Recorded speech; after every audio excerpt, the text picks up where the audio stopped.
मराठा आरक्षण योद्धा मनोज जरांगे पाटलांच्या आमरण उपोषणाचा आज 6वा दिवस आहे। सरकार अजूनही या बाबतीत गांभीर्याने घेत नाही। मागील 10 महिन्यात 5व्यांदा उपोषणाला बसलेल्या जरांगे पाटलांच्या मृत्यूची सरकार वाट बघतंय का?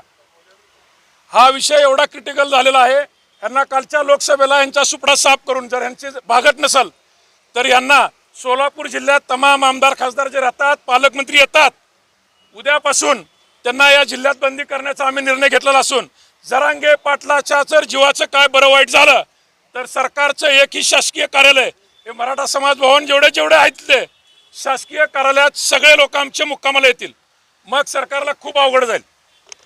आमची विनंती आहे सरकारला, त्या माणसाचा तीळ रोज दिवस चाललेला आहे, त्याचं रक्त रोज आटतंय आणि सरकार जर या बाबतीत गांभीर्यानं घेणार नसेल तर सर्व शासकीय कार्यालय सोलापूर शहर व जिल्ह्यातील हे सर्व मराठा बांधव मुक्कामाला इथे येतील।